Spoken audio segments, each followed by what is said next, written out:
I was just about to drop my official prediction for Yuri Prohaska and Alex Pereira, but we just got some massive news.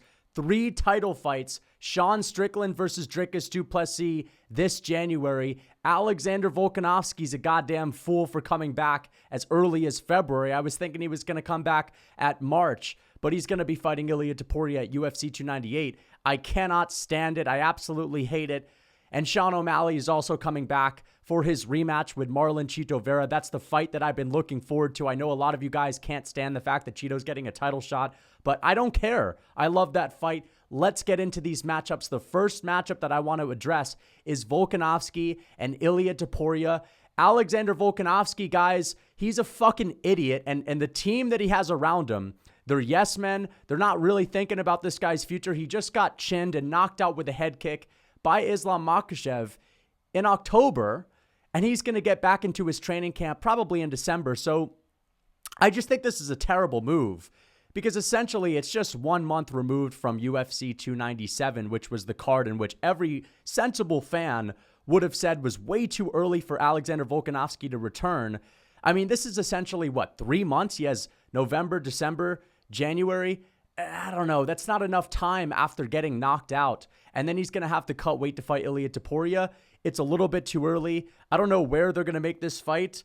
They haven't decided on a location. I hope to God that they do it in Australia to give Volkanovski the edge, to bring Ilia Topuria in an environment where he's not comfortable, because you guys know I'm rooting for Alexander Volkanovski. Skill-wise, I'm taking Volk, right? It's just, will his chin decline? And that's the question. And I'm not really trusting on his chin being the same if he returns only 3.5 months after getting knocked out. Okay, he's going to cut a lot of weight. He's one of the biggest featherweights.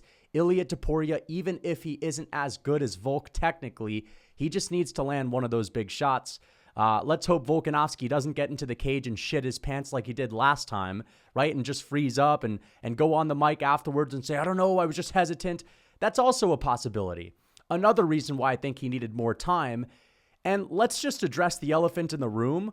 Volkanovski gets hit. His defense is all right, but he does get hit quite a bit. He was getting hit by Yair Rodriguez. He was getting head kicked off the side of his bald dome.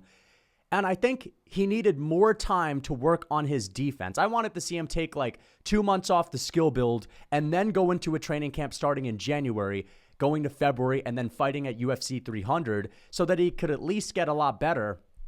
But he's just going to be going into his fight specifics work. And I don't mind Ilia Topuria's chances in this one. I just can't think Volk is going to be better.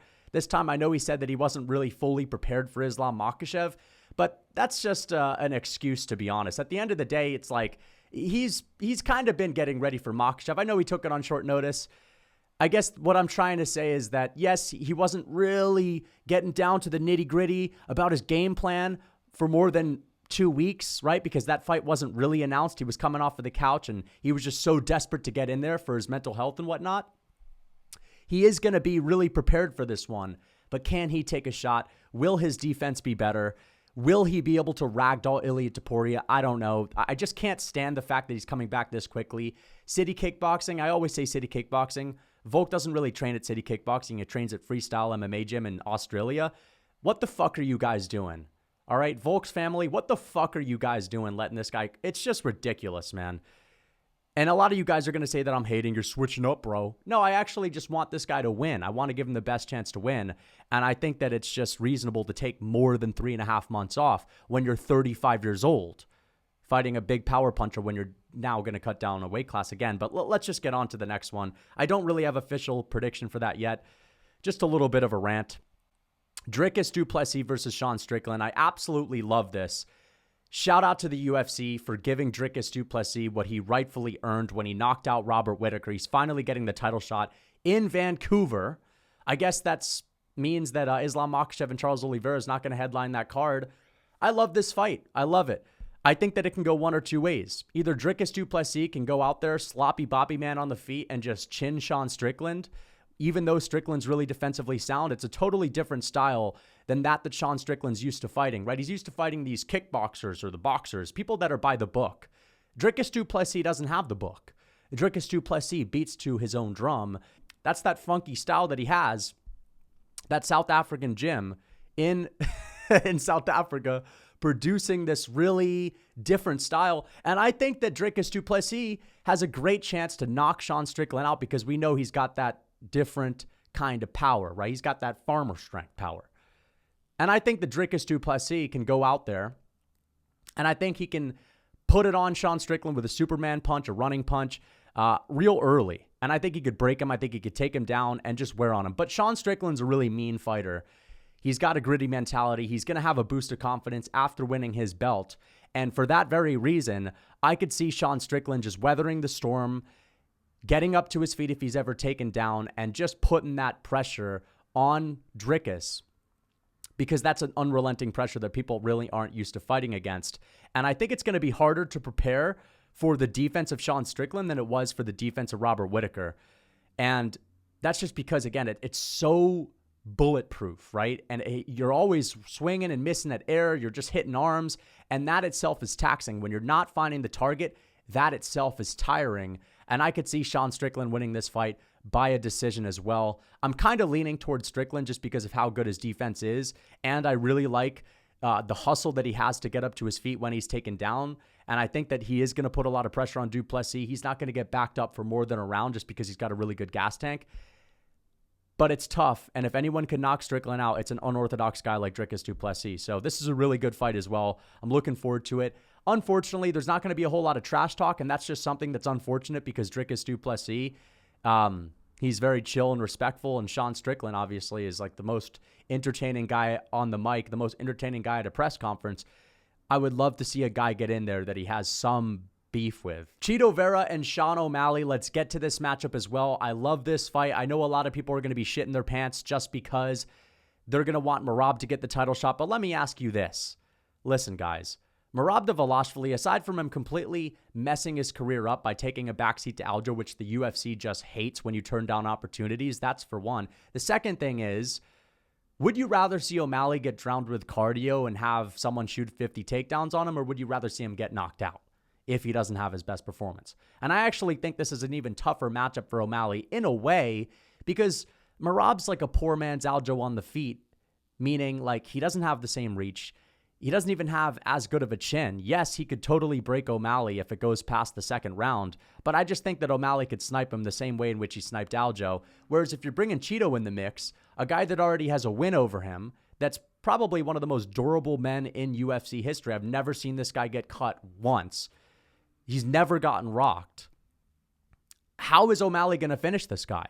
And if he doesn't finish him, which is, in my mind, so unlikely. I don't think O'Malley's going to get a finish here because Chito's chin is on that Max Holloway level, basically. It might even be better because we haven't ever seen him take any damage.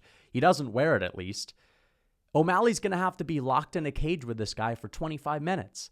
And Chito's vicious, man. And I heard him talking in an interview and he said that, dude, there's no rush in an O'Malley fight. I'm going to accept the pain. I'm going to endure it. And I thrive there. I thrive in deep waters. I'm going to take my sweet time.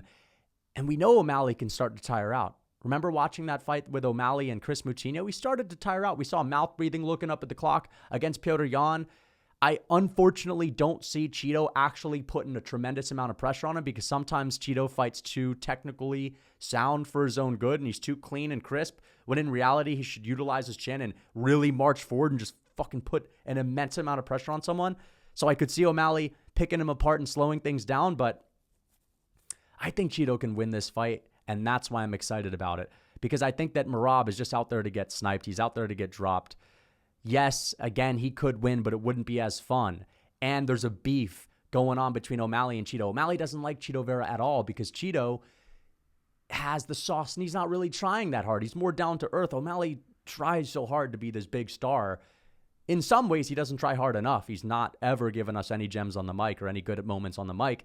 But, you know, his whole personality is painting the hair, tattooing people's names on my face, and everything is about weed and all that and partying with Nelk boys like he's some frat guy. Whereas Chito Vera, he is who he is, man. And he's really cool. He's down to earth. He's humble. And I want to see him get this one done. It's a competitive fight because of his durability, because he's super dangerous. He's getting better. His jab looked better than ever in their last fight against, who did he beat last? Munoz. And as much as Merab Dvalishvili does deserve a title shot based on merit, Chito's beat a bunch of ranked guys in his last 5 fights. I think he's got like 4 out of his last 5 fights. They've all been wins. He's beat Dominic Cruz, Pedro Munoz. Who else has he gone out there and beat recently? I swear, Rob Font, another guy that he's gone out there and beat, and Rob Font's pretty damn dangerous as well. He has a bunch of good wins, man. And I think this is going to be a really fun matchup. It's going to be a fun back and forth. O'Malley really doesn't like Chito Vera. Chito Vera doesn't really care a whole lot about him, and he's just focused on becoming a champion. I'll be rooting for him. Let me know what you guys think in the comments about these matchups. Until next time.